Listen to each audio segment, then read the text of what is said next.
And you know what? There's literally never been a moment in this since he's been in the NFL, Lamar Jackson, of course, where he's been a thorn in our side. We've been able to handle him. And if you know what, there was a lot of times he didn't even play against us. So Yeah, good we morning. we got Good lucky. morning. Good We got morning, lucky. everybody. Welcome to the Two Dumb Yinzers. This is episode 273. What's up, guys? What is up, homie? Oh, we got big stuff going on. I can't even I can't even look at the TV without new news coming on. Of course, I'm talking about, if anybody is paying attention, Lamar Jackson tweets that he requested a trade. He's ready to be traded. As I was just telling Mike and Derpy, you know, I thought that there was going to be a lot more problems with this guy for the Pittsburgh Steelers over the tenure of his time being in Baltimore, but we really weathered the storm with this guy. I mean, he never, ever was able to be a big problem for us. And you know what? Let him go to the NFC. Let him go somewhere else where we're never going to see him. Because if this guy is never a problem for us, I'd be totally fine with that. I thought he would be an issue for the Pittsburgh Steelers. Same thing too. You know, when I saw him get drafted, I like we are screwed. Yeah. You know, for the next 20 years, we are or 20 years, but you know what I mean. Yeah. Oh my God, I want him gone. I want him gone. It was like gone Dirk and with I you. were talking, like we were talking off air. Like we were going through teams that would, you know, landing spots for him. Mhm. Potentially the Colts, they have the 4th overall pick. The Texans, they have 2 first-round picks. You know, are they going to want to take one of the young quarterbacks or take him? The Commanders have a huge hole at quarterback. With the Lions potentially with theirs, you know, but then what do you do with Goff? It's going to be interesting to see what happens. And you know, he is on the franchise deal. He has until I think like week 10 to sign.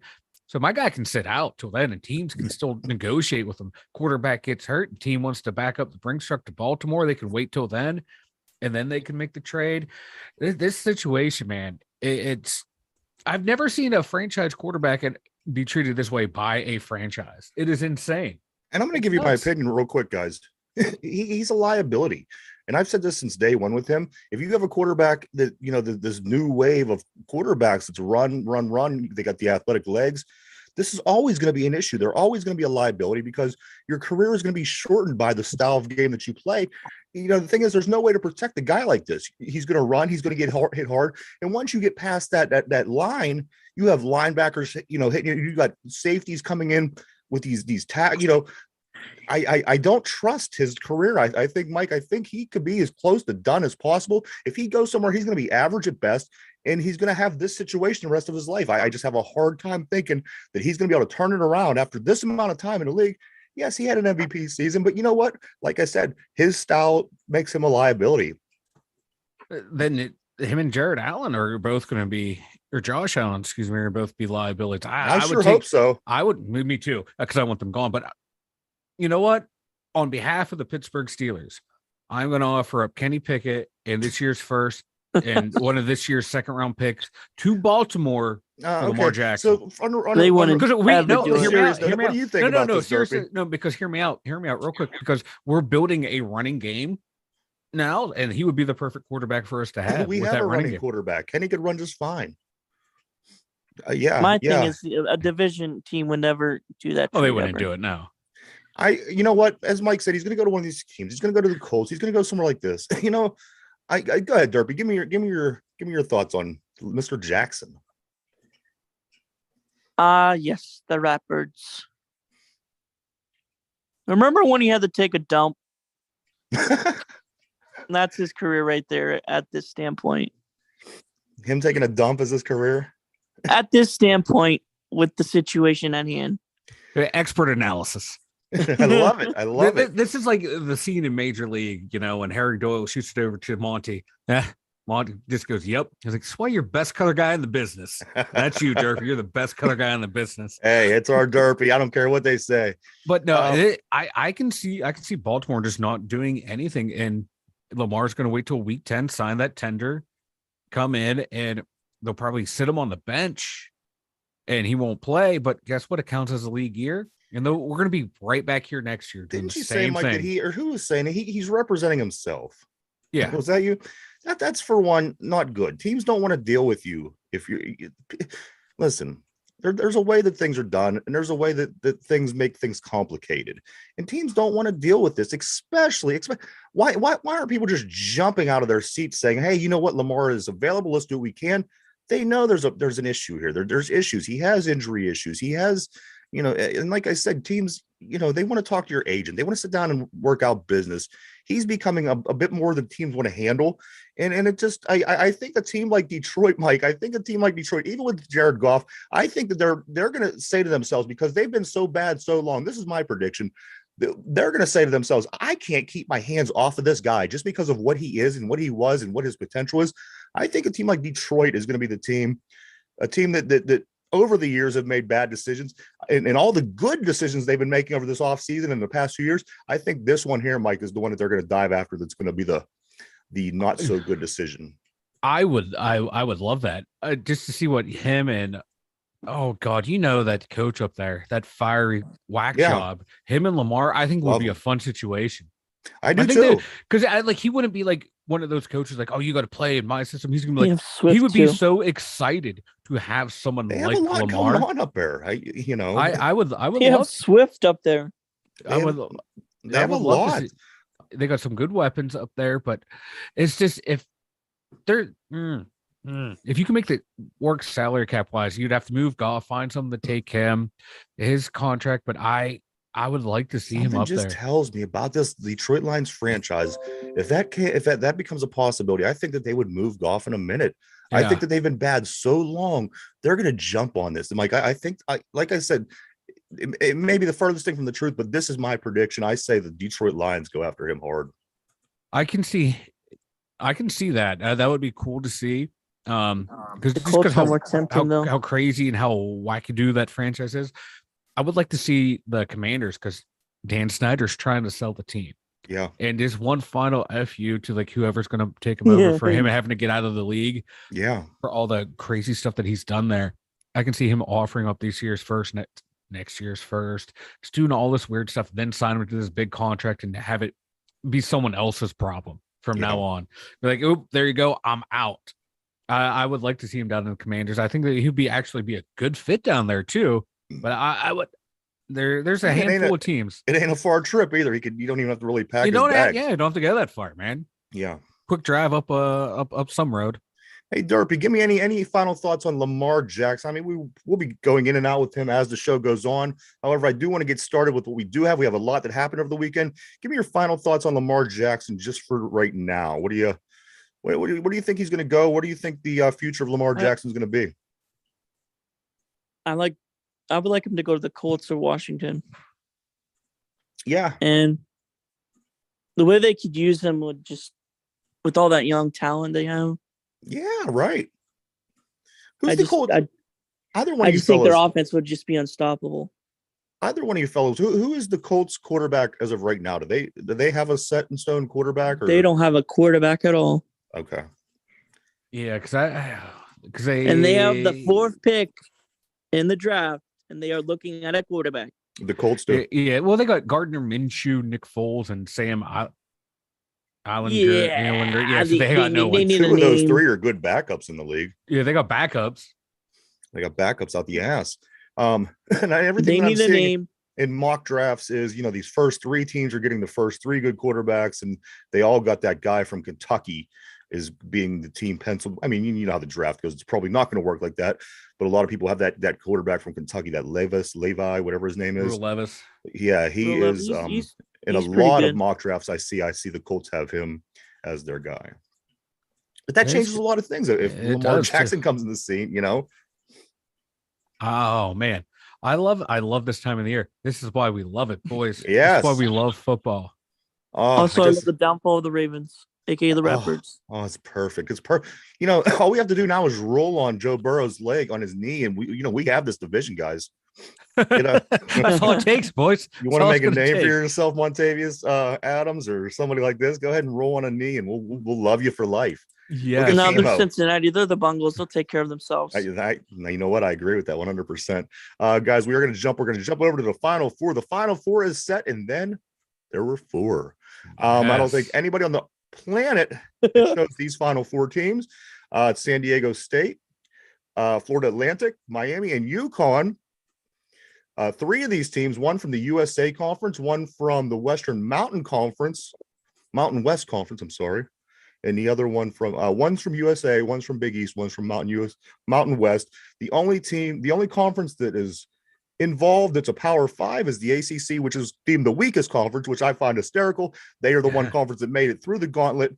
But here we are. We have on Saturday, guys, April 1st, April Fool's Day, which I'm so glad I'm not on this show with you clowns, because I know it would be a disaster working with you two on April Fool's Day. But Saturday, April Fool's Day, the 5-seeded San Diego State and the 9-seeded Florida Atlantic go at it. And then on the other side of the bracket, the 5-seed Miami and the 4-seeded UConn go at it. And the winner of these two games on Monday night, they go back at it for the championship, the national championship, 1 week from tonight, guys. You know what? I'm just throwing out everything that we did as far as our picks, as far as Final Four picks, because you know what? It's garbage. We did not do well. No, I got the Owls. You got the Owls. Yeah. Oh, you're an owl. Hoot. So what I'm going to do real quick here, I'm not even going to make a thing of it. I just have to get. Let's get these predictions out of the way. I'm going to start with you, Michael. Sandy, let me just write it down real quick. San Diego State, Florida, Miami, and UConn. Mike, who do you like out of the Florida Atlantic and San Diego State? Hoot, baby. Hoot. All right. Doing the Owls. Also, Mike, who do you like out of Miami and UConn? Ooh. What a group of teams. This is a group of misfits, huh? Let's go. Damn. Give me the Hurricanes, baby. Where is the Houstons and the all these teams? Jeez. So you took Miami. All right, Derpy, over to you, sir. Who do you like in San Diego State and Florida Atlantic? I'm just gonna get straight to the point. I'm gonna go both Florida teams. Both Florida teams. All right. Let me get you on to Miami and a Florida. So you and Mike you have the same teams, and I'm gonna have to go different because I can't do this. I was going to go with Miami just because they're ACC. Yeah. But you know what? I can't. I'm gonna go with UConn just because we're not all taking the same teams. You know what I'm gonna do? I'm gonna go totally against the grain here. I'm gonna go San Diego State and UConn. Those are my picks, and we will see how. I mean, there's so many teams. We can't get any more wrong between the three of us, right? I mean, there's only so many. We couldn't get any more wrong. This is the best March Madness ever. I agree. This is one of the most. I get into it every year, but I'm really into it this year. I just can't believe this group of misfits that are in there, and I hope that one of the misfits. I can't wait. Guys. What else? What else do we got to talk about as far as the college? Did you guys get to watch any of these games? No, I didn't get to watch anything. I'm just at a loss. I'm a bum. I'm a bum when it came to this. I don't know why, but I'm a bum. Yeah, you're busy. Who played yesterday? I think I saw. Miami played. Miami played Texas and UConn also. UConn and Creighton. But that and it just I just want to go back. I'm not harping. I find it interesting. The ACC produced more Final Four teams in the last 2 seasons out of all the Power 5 conferences than the other conferences combined. Between the Big Ten, the SEC, the Big 12, and the Pac-12 combined over the last 2 seasons, they have one appearance in the Final Four, and the ACC has three appearances over the past 2 years in the Final Four. So let's see if the selection committee learns anything this year and bases anything because off the that. ACC is a basketball conference. Exactly. Even if they're having a bad season, they suck at football. Look at what Duke did. You know what I mean? One program. They were able to go out there and be dominant all the way to that game. I don't even remember who they lost to, but you can't ever count the ACC out. And you know what? North Carolina probably should have been in. As much as I'd like to, you love North Carolina. Mm-hmm. You love them. But you know what I'm saying? At the end of the day, I mean, as far as the basketball, the talent on the floor, those guys should have been in. I like the way that it went. I like the fact that they didn't get in. I like the fact that they bitched out of the NIT. I like the way that all played out. However, I do think at the end of the day, we probably should have had North Carolina and maybe even something, another team, because whatever it was against the ACC, they proved their point this year. I don't know what it was, but it was apparent that it was something not right going on. Mm-hmm. You love it. Pitt football spring. They had their first spring scrimmage the other day, guys. Football is back. Football is back, guys. It doesn't stop. It doesn't stop. They played their first in-house scrimmage. Also, Pitt right now is ranking number 12. Number 12 with in the recruiting rankings. They're doing a lot better this year. I think it's the fact that they're winning, putting competitiveness out on the field. They're being a competitor finally. And these players, I seen this guy this morning. I can't recall who he was, but he had like 12 teams on his list, and it was Michigan, Penn State, this team, that team, and he chose Pitt. When does that happen? So you got to like what Pitt's doing. You got to like the direction that they're going. Mm-hmm. And I love seeing it. I love seeing it. Ooh. Like it. We haven't even finished the NBA playoffs. March Madness and football is already starting. Football back up. Yes. If football season never ends, man, it doesn't really. No, does it? I love it.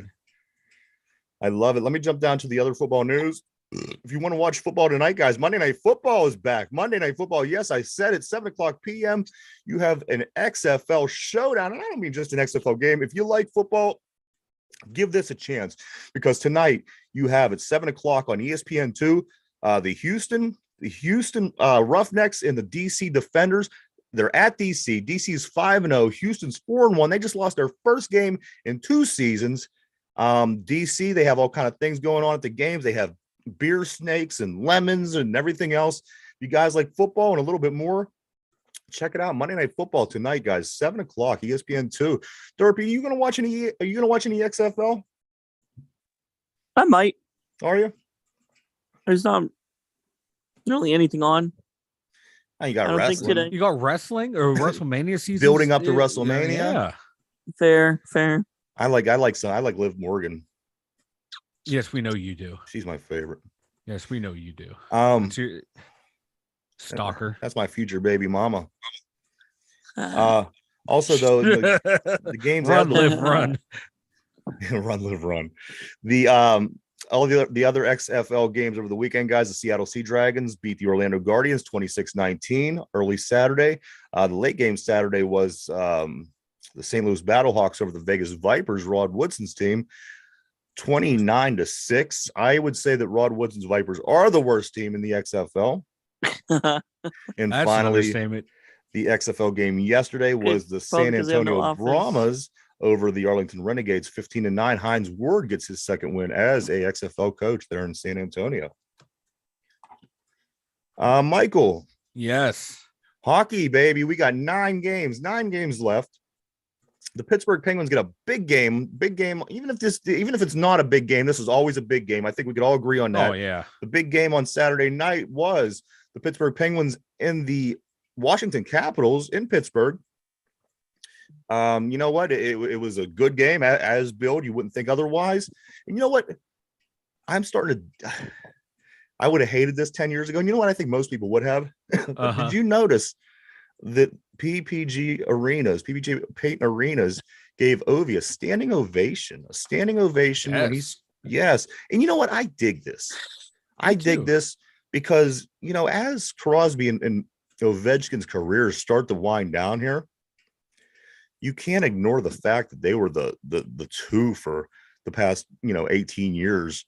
Mm-hmm. And the fact that these fan bases are giving the other guys respect like this, I love it. I love it. Yeah, because like every Stanley Cup we won, like in the Crosby Malkin era, it's like we knocked out. Mm-hmm. It feels like we knocked out the Capitals in round 2.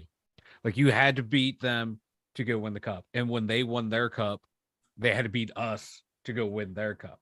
And I think even back in like the Lemieux Yager days, like we had, playoff series go against those two. So it's like a long standing rivalry, but it really magnified under the Crosby Ovi era. And 2 of the greatest players of all time. You have Ovechkin, who's probably going to be the greatest goal scorer of all time. Absolutely. And Crosby's the greatest all-round player of all time. You include a 200-foot game, Crosby's the best ever. All from both ends of the zone and neutral zone.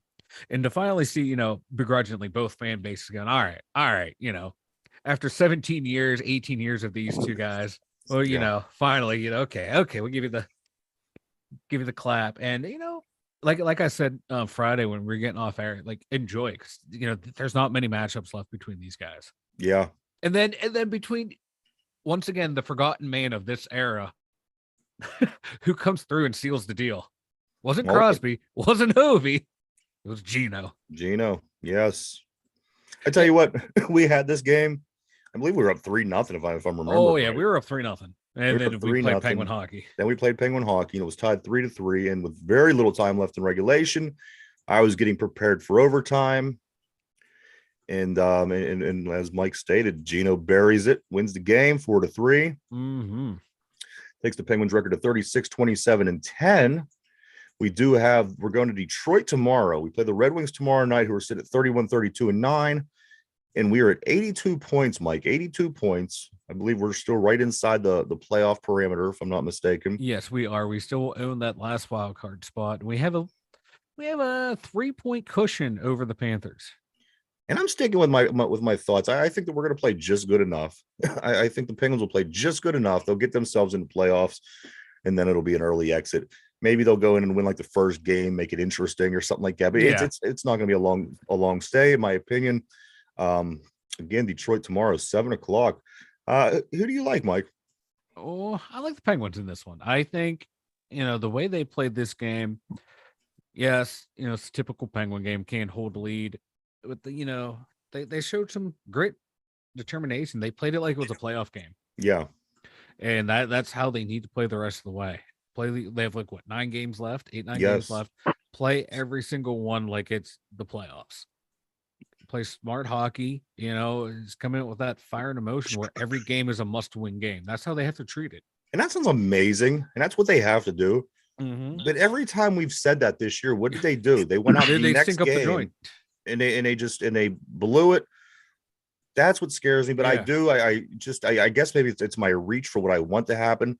Mm-hmm. But I do think they'll do just enough to get in. Yeah. Well, because right now they're only a point behind the Islanders for that number 1 spot, and they have a game in hand. We have that key game in hand. But like we've been saying all year, they got games in hand, and what did they do? They wasted them all. At one point, they were 4 or 5 games in hand, and they wasted them all. Yeah. And now, this team needs to stack wins. Stack wins now at the end of the year, man.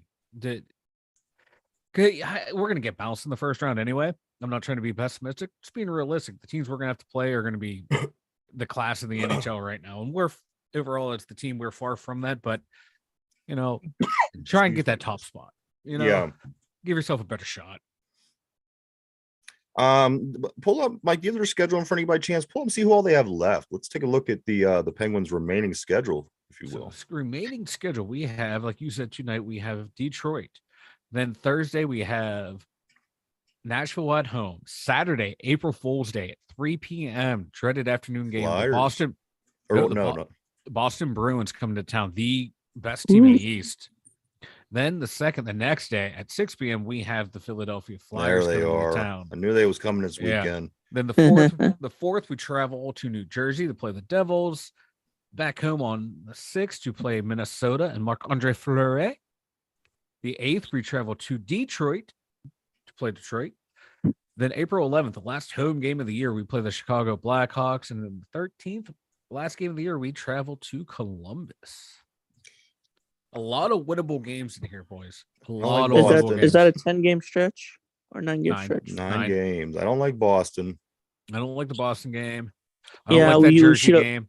We should win at least 8 games here. And there was another one there in the middle somewhere that I didn't like too. I don't remember who it was. Minnesota and Fleury, Boston and New Jersey are the 3 that scare me out of those games. We haven't had much problems with a lot of these other teams that we faced earlier this season. But those 3 right there, Mike, do we have is there potentially a chance that we could win any of those 3 games if need be? And it looks like it's probably going to be a need be situation when we do play those 3 teams. Yeah, we between those 2 teams, definitely between Boston and New Jersey, we got to win one of those. Yeah, I even though New Jersey has fallen back, we still need to beat them. They're 46-19. They've fallen back. They were lights out earlier in the year, but we got to win that game. Yeah, we got to win. We got to win the games. If we lose against Boston, lose against the Devils, win the games we're supposed to win, and this team will be fine. They'll make it into the playoffs comfortably. Well, if they start doing their stupid stuff of losing to teams that they shouldn't lose against, That's what they're going to do. Work. Because like Detroit sucks this year. They should beat them. It's going to come down to like one game at the end of the year where we have to win. What should be against like the What do you mean they just suck this year, Mike? They haven't done crap since they won that cup and like Oh yeah, but I'm just saying they suck this year. They suck this year, and that's probably why we'll lose to them. That was the thought process there, bud. Fair. Yeah. You too. But you get my point. They haven't done shit. Yeah. But I'm saying this team, as an example, the Penguins have been losing to teams who suck, and that's why we need to look out for them. We do. We have to look out for 9 games from here on out, guys. None of these are going to be easy. Even the easy ones aren't going to be easy. We have to figure out a way to adapt, a way to change what we're doing because it's not working. Obviously, you're up 3-0 over this Capitals team the other day. They come back. I mean, it potentially could have been really bad. We could have been up 3-0 and lost this game. Realistically. So we have to, we have to do some soul searching here over these next 9 games. Like I said, my hope, I guess, I don't even want to say my predictions. I don't even know if I really believe it, but I hope they can make their way into the playoffs this year. I think they do. I think they eke in by the skin of their teeth. Yeah, you think? Mm-hmm. What do you think, Derp? They getting in? Sorry. Yeah. Yep. They're getting in. You like them? All right. First round exit though. Oh yeah, that goes without saying. Yeah. Would you just shit yourself if they bust through that first round? Oh God, I would die. It really depends on who we play though. Yeah, and we're gonna get somebody good because we're going in so low. Yeah, we're getting either Boston or I think hold on. Boston is setting new records every freaking day. Yeah, Boston or the Hurricanes. The Devils are only 3 points behind the Hurricanes. I didn't notice that for first place in the Metro. Oh wow. Yeah. But I think it's going to end up being Carolina or Boston. I sure as hell don't want to see Boston. Like I said, I mean, all you've heard this year about Boston was just the best team, the best record ever, the best this, the best that is. Yeah. And I guess at the end of the day, does it really matter because we're going to eventually come across somebody that's going to be too good for us anyway. Yeah. But yeah, I don't want to. Yeah. No, it's not fair. That midget Marchand up there. I hate him. He's the worst. Again tonight or tomorrow night, everybody. Detroit. The Penguins are at Detroit, 7:00. Check it out.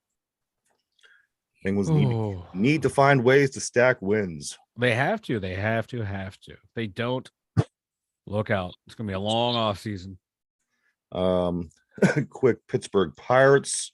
Friday after we got off the air, they ended up playing the Tigers that day. The Detroit Tigers. That game ended in a tie. Of course, this is spring training still, 6-6. Saturday they played the Baltimore Orioles. I'm sorry, they lose. The Pirates lose that one 6-4 to Baltimore. Sunday they played the Braves. The Braves beat the Pirates 8-1. And today the Pirates are back at it against the Minnesota Twins. This game is at 1:05. With that being said, fellas, that leaves us with nothing but football. Yes. And this is what I'm talking about, everybody. We have Lamar Jackson just requested a trade. We know this. We don't know where he's going. We don't know what's going to happen. Mike threw out some options earlier in the show. He could sit around basically and wait and collect money. He could look at other teams. He could talk to other teams. Right now, Lamar Jackson is the big news. Every screen that I'm looking on, I see his face. What do you think ultimately goes down with Lamar Jackson, Mike? He will be a Baltimore Raven. They have all the leverage. Yeah. They have all the leverage. Like I said, they can sit there and wait for him to sign that franchise tender. Harbaugh is at Lamar released all this stuff out on Twitter right in the middle of Harbaugh at the owners meeting in the player all the coaches meetings that he wants to trade right in the middle of Harbaugh's time to speak to the media. So he's answering questions. He says, hey, we love him. We want him back, which is what you're going to expect your head coach is going to say. Behind closed doors, now that stuff is leaked, they're angry. They got to be mad. And I think they're just going to sit on him. They're like, okay, we control all the cards here. You're playing for us, whether you like it or not. You're franchised. We're not going to trade you unless there's a huge back up the Brinks truck type of thing of picks and players. And I don't think it's going to happen. I don't think it's going to happen. So I think he's going to be a Baltimore Raven at least the end of this year. And, he may not even play them. And we'll sign that franchise tender and goes from there. They have so many days to activate him after he signs it. So we'll see how it goes. But I think by week 10, he's a Baltimore Raven. Unless there's a catastrophic injury along the way. Derpy, what do you think? What do you believe ultimately is going to happen with Lamar Jackson?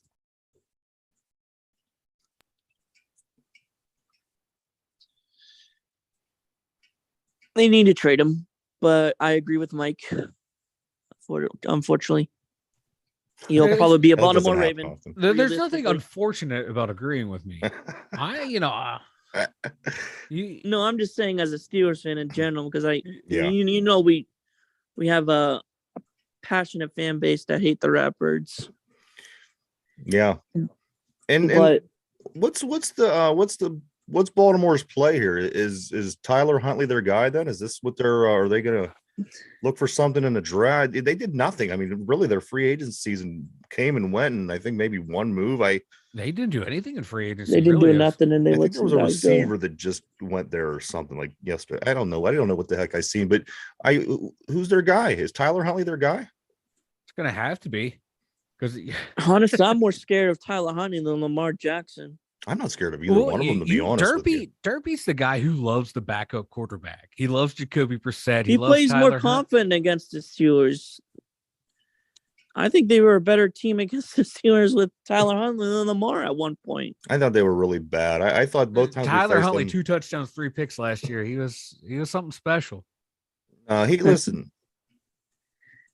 There was nothing about Tyler Huntley that scared me at all. Unless he comes a long way and is able to produce, like, let's just say Jacoby Brissett, and is able to be, somewhat of a consistent quarterback. There was nothing I really seen about Tyler Huntley that I think to myself that, wow, this could be what Baltimore goes with moving forward. Yeah. I just don't know what they're doing over there. Yeah, they brought in Aguilar. Nelson Aguilar. Yes, that's Aguilar. The guy who got called out by the I don't know if you remember the viral video. There was a fire in Philly, and they were he'll fit right. Fire department was topping. They were tossing the babies down. Guy was catching them. He was like, "Yeah, we were catching them babies." I'm like, Aguilar, I'm gonna put him on blast. He can't catch anything. Good thing he wasn't down here. So yeah, Aguilar can't catch anything. They weren't even going to trust him to catch babies being thrown out of a burning building. And this is their receivers. This is what Baltimore does. This is what Baltimore does for their franchise quarterback. We're going to get you Rashad Bateman, who's feuding with the GM, and then Nelson Aguilar. No wonder Lamar wants out of there. They literally did nothing, though. I mean, for their offense, I mean, this is crazy to me because their offense was terrible last year. It isn't like they were sitting behind a couple, they had a couple players, and if they fix this, they did nothing, guys. I don't get it. I like their running backs. I like Dobbins. I like Drake. I like Gus Edwards. But outside of them, and then Mark Andrews, I don't trust anyone on that team. I don't see it. I don't know what they're doing there. I love it. I love it. Browns are going to brown. The Ravens are going to dismantle. And all we need to hope for is one of the top 3 receivers in Cincinnati to get hurt, or Joe Burrows to get hurt. And look out, baby, Steelers are back. Yeah. Hey, all we have to do is hang with the Bengals. It isn't like we have to dominate them. We beat them once last year. They beat us by a touchdown last year. All we have to do is be able to hang with this team. As long as they're not dominating us in the sense that New England dominated us for year after year after year. Every time you play them, you knew that you were going to lose. You can't fall into that with a team. And if you fall into that with a team as far as within your division, you're in big trouble. You have to figure out a way to prevent that. You have to figure out a way to prevent being the Browns, being the Jets, being the Dolphins, these teams that constantly lose to the top team. I don't mind being not the top team in the division. That happens. It's sports. But you just can't fall into that trap of where you just can't beat this team. That's where it becomes a problem. As long as we could hang, and I think, like I said, we've done a lot of offseason work, and so did Cincinnati. Don't get me wrong. They put, they did some work as well. They're protecting their quarterback, which they should. But I think all you have to do is be able to hang with this team. Don't let them dominate you. And I think we're going to be fine, because here's the thing. You only play them twice. You just have to win more games against the same teams that they are playing. I mean, you basically play the same schedule with the exception of the different places, the places you finished in other divisions. So it's basically the same schedule. You just have to work on beating more teams than they beat. And, don't get dominated by that team. And fortunately, we were always on the other side of that. We were able to keep the Chiefs or the Browns in check. We were able to keep the Bengals in check. We were able to keep Baltimore sort of in check. So now we're on the other side of the fence. We just can't fall to that team and allow them to dominate us for years to come. That's when you run into problems. And of course, you never seen us beat New England with Tom Brady in the lineup to go on and win any of those Super Bowls. Yeah. We faced a New England team that had Matt Castle in that season. We beat them. We went on to win a Super Bowl that year. But you can't fall into that trap. You can't. We can't let the Bengals be that team. And you know what? If we go by history, they are the Bengals, and Derpy's right. They're going to bangle. They're going to bungle. You hope.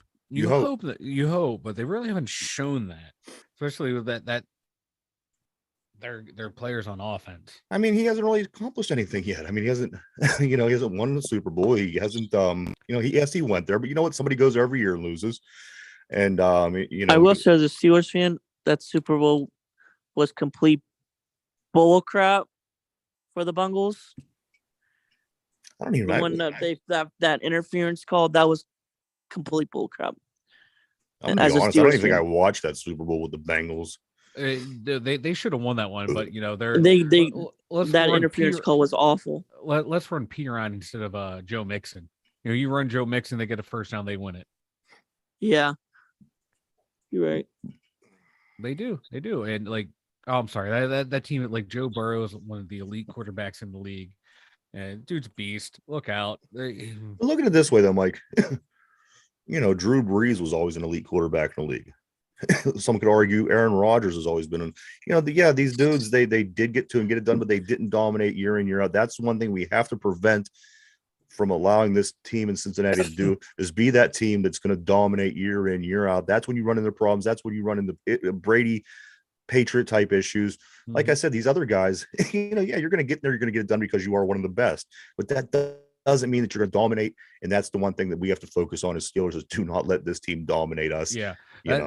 If we can, like you said, keep splitting the season series 1-1, that's the best we can hope for when we play them, is to eke out a win, a fluke win. Because if we didn't play them week 1, if we played them in weeks 2, 3, 4, 5, 6, 7, we probably would have lost. I mean, we caught them, in week 1, and week 1's where anything can happen. Week 1, week 16, it's anyone's ball game, definitely in those games. And we got lucky, so we have to get lucky again. You know what? I disagree, because in week 1, if you're a good team, a lot of good teams come out and win week 1. And if you remember, we had the longest streak, guys, while we were always competitive in it. I think we went years without losing an opening game, especially an opening game at home. And, you have to kind of get off to a good start. And is it foolproof? No, it's not foolproof. But you can't, as many bad things that happened in that game that went against the Bengals, we didn't exactly have the greatest game either. I mean, it was a mess of a game. And you know what? It was an AFC North kind of game. And at the end of the day, that's what it was to me. Should the Bengals should have won? I don't know. The fact of the matter was, at the end of the day, we had more points than they had. So, if it wasn't for a backup holder or backup snapper, we lose that game. That's and that's we won. We won, and we found a way to win. We won. I'm not taking anything away from us. I'm saying we got lucky. I don't know. It's hard to say. Because there was things that happened during the course of that game that could have been a catalyst for us losing as well. Yeah, there was a lot that happened in that game. And like I said, if in the AFC North, you have to keep them games ugly. You have to keep them ugly. You can't let them go out and finesse down the field and control the game. We kept it ugly enough. And you know what? That's an AFC North thing, and that's a trait. And it worked in our favor. Yeah, gotta do what you gotta do. We are the kings of that, Kings of winning ugly. Yes. That's what Western Pennsylvania football is about, guys. Style points don't matter. That's right. Style points don't matter. Speaking of the Steelers, guys, the Steelers. Now after we get off the air, and I get a hold of Mike after we get off the air Friday, and I'm just bitching. I'm bitching. Mike, can you believe this? We had what we talked about. However, as soon as we get off the air, Terrell comes across the line that Terrell Edmonds goes to Philadelphia. It comes across the wire that LaRaven Clark becomes a Steeler, the offensive tackle, of course. It comes across that Bud Dupree is visiting the Steelers. It comes across that Steven Sims went to the Texans. I couldn't believe it, Mike. I thought to myself, what's the chances of this? All comes out the minute we get off the air. But guess what, guys? It's Monday. We're going to get to talk about it here a little bit. Yes. I want to start, Mike, with the Zach Gentry signing. Yes. I like this signing. I think that you need this signing. You always have to have a quality backup tight end. We all know that Pat Freiermuth is going to be the guy at tight end. I like it. You like it. Everybody likes it. He's a great tight end. But this guy, Mike, we needed to bring him back, Zach Gentry, because he makes quality plays. He's a good tight end. And you know what? He'd probably be a pretty okay tight end somewhere else as a starter. Yeah, like for a team that needs a pinch starter, he would be all right. He is a damn good number 2. I like him. He is what he is. This guy turned himself into a player. He was a bum. Think about Pat Freiermuth. He's done nothing but rainbows and cherries since he's been here. The fact of the matter is, one play, Freiermuth can be done with a blown ACL. Yeah. You see what I'm saying? Yeah. I like this. I like the Gentry signing. I do too, and I like the tight end group that we have. Gentry's a damn good number 2. Connor Hayward's going to be what he is going to be in this game. He's not going to be a number 1. He's not going to be a number 2. He's going to be that guy you find ways to use. He's a utility. We're going to line him up tight end. We're going to run him up fullback, H-back, do little things with them, get those clicks. And he's going to make that play for you no matter where you put him. That's for his size. He has some speed and he's a little shifty to get in and out. So I like the tight end group. Gentry, underrated signing because only people in Pittsburgh can appreciate this.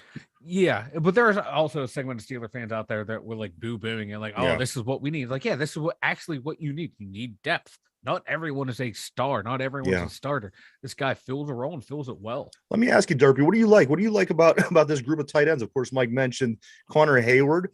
We're talking about Zach Gentry, of course, and then Pat Freiermuth. Where do you rank this class, this group of tight ends?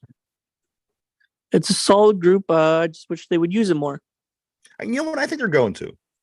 There's a little bit because we never see it in the red zone. There's a little. We did when we had Ben.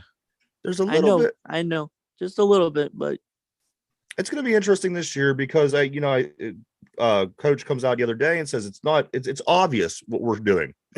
He says we're trying to build a stronger run game, which is going to help your young quarterback, which they have this plan in place. I love the plan they have in place. And I think that it goes against everything that they're doing to come into the season and not use their tight ends.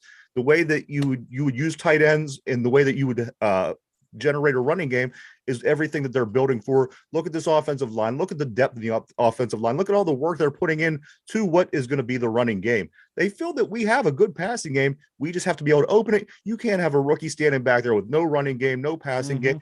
It was a disaster this season. I trust these guys. I trust them, Mike. I don't know why they're from Philadelphia. I don't trust anybody from Philadelphia. Only one guy's from Philly. We're good. I trust these two. The one guy has he has crazy eyes. The other guy, I don't know. I love them. I love these two guys, Waddle and Omar Khan. Crazy eyes or not, I love it. Like I trust them. I think they know what they're doing. And you know what? Philadelphia people are probably kicking themselves in the ass saying, "Why the hell did we pay these guys and keep these guys around?" Look. Only one. Waddle was from Philly. Omar Khan was already in house. That's what I'm saying. Why? Yeah. You know, they got to be kicking themselves, right? They're kicking themselves. They let Waddle go, and I'm glad they did. I'm glad Omar Khan actually, championed to get Waddle in. I think, if I remember correctly, Waddle maybe even interviewed for the actual GM spot because I know the Steelers were going out of the organization, getting people to come in to actually interview have both of these guys. And then Omar Khan has been worked closely with Kevin Colbert for years. He's been our salary cap guy. He's like, hey, I got the numbers. I need someone who's better at player evaluation than I am right now in my career. And that was smart of him to recognize that, smart by the Steelers to recognize that as well. Say, yeah, bring in someone that you trust, that you can bounce ideas off of. And no, I like it, And I tell you what, guys, he's the one calling shots, and he's not afraid to take the blame or the credit. I'm liking this dynamic duo, baby. I like the running game. I like the hardcore, the physical that they're trying to get back to that. I love it. I am that kind of guy. I love that kind of football. I understand that it's a passing, but you know what? These guys, they know what they're doing. I trust them. And let me ask you something. Another comment made over the weekend, guys, from Coach Tomlin was the Peterson signing. Pat Pete, he is very similar to Joe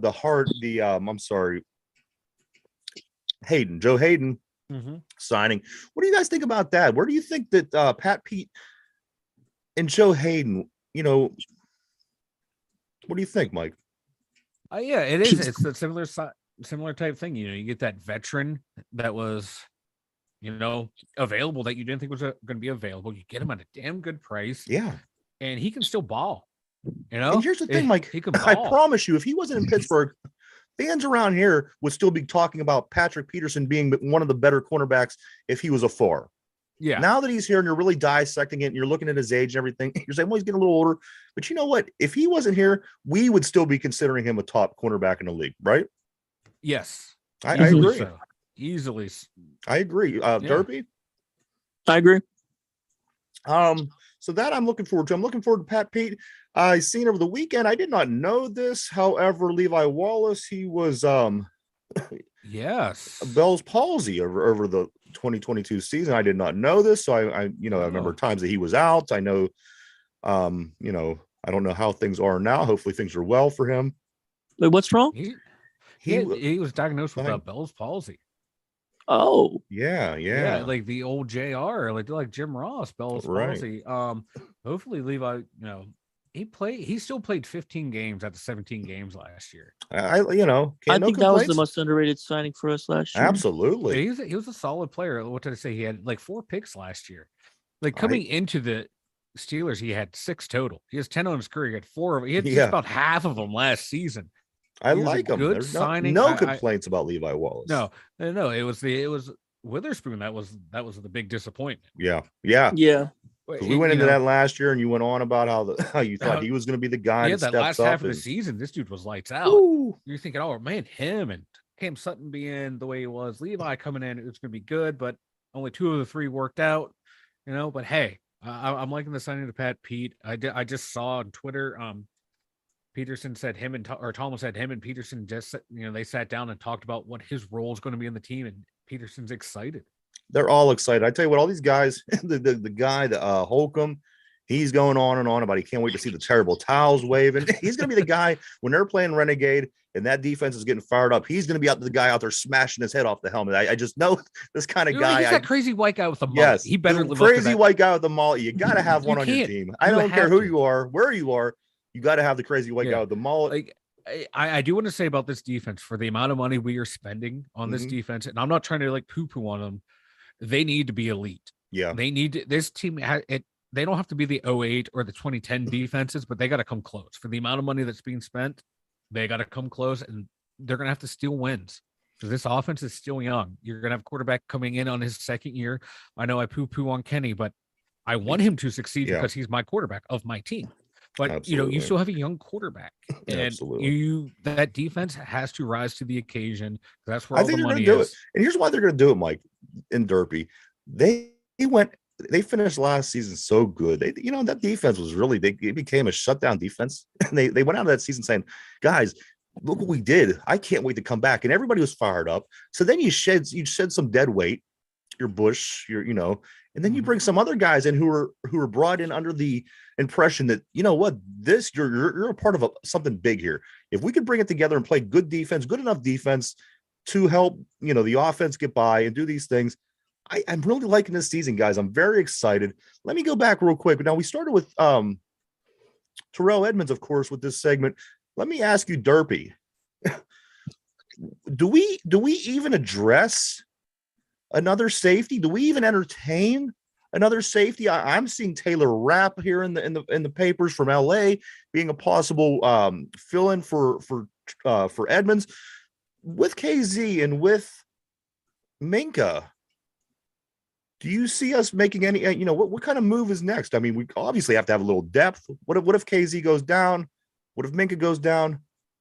What do you think is going to happen with the safety position, Derpy? I could see it happening in the draft.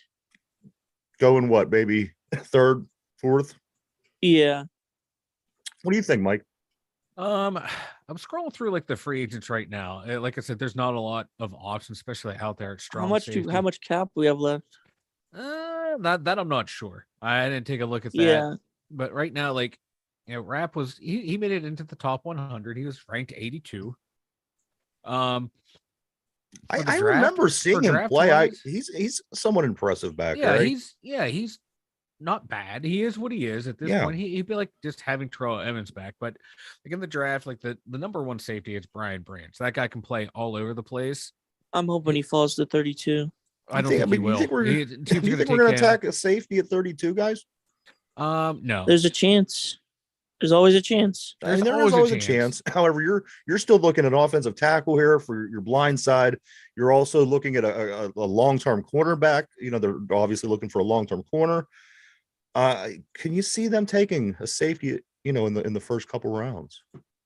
I don't. To get a Branch or, you know, somebody of that nature. No, I can see them going later in the draft and getting someone like, oh my God, I just lost his somebody name. from Syracuse. It seems like we always like a find Jordan a Battle safety from Syracuse. For Jordan Battle from What about the guy Alabama. from Pittsburgh? Oh, you could get him in like 6th, 7th round. I think the only guy you got going top in Pittsburgh is Cansey.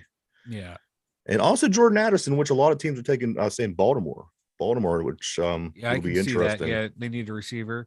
I've heard talk of someone like Jair Brown. He's a ball hawk out of Penn State. Like maybe someone like Ronnie Hickman out of Ohio State. Later in the draft. Here's the thing. A lot of times people pass over these Ohio State guys. When it comes to skill players, these guys always, you know, they're always productive in the NFL. When we went after Santonio, especially the receivers.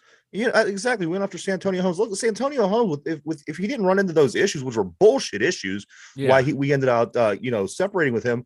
He was one, you know, if he would have stayed in a Steeler uniform, that guy would have been one of the best ever. I don't care what anybody says. He was a playmaker of a playmaker. Mm-hmm. But anytime we tend to go after skill positions from Ohio State, that's not quarterback, you tend to have a good, productive player for quite some time on your team. Yeah. I'm also looking real quick. I didn't mean to jump over. No, you're good. Take a look at like Cindy Brown out of he's another player I'm targeting too out of Syracuse. I can see him maybe in that late third. What position is he? He's another safety. Syracuse safety. There you go. Yeah, right. There's always one available. There is always one available. But yeah, there's a it wouldn't surprise me if we pick up like a lower tier free agent and then address the position in the draft later in the draft. Yeah. Unless Branch does somehow fall to 17, I would not be opposed to taking because he can play slot corner. He can play deep safety. You would take Branch with your number one? I would take him, because you can move him all over the field. Is he going to be that big thumper in the middle of the field? No, but he can hit. Yeah. I like him. I think he's Raven Clark, offensive tackle, played for the Colts briefly with the Eagles. Mike, what's your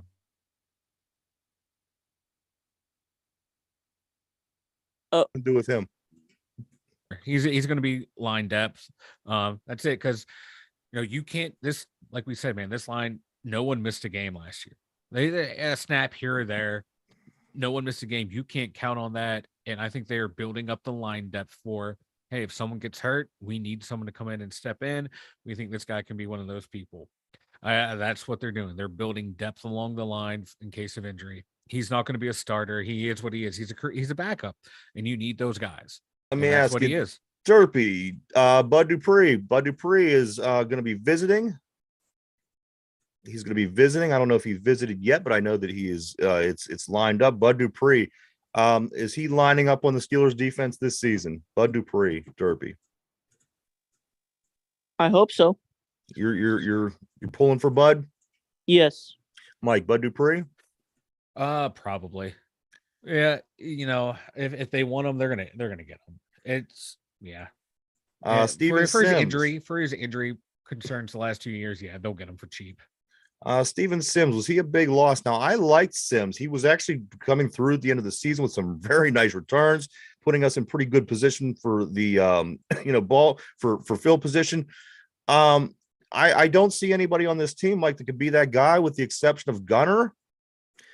Who's gonna play that position? Who's gonna be a return man? Who's gonna be this new Steven Sims on this team? Alvin Austin III.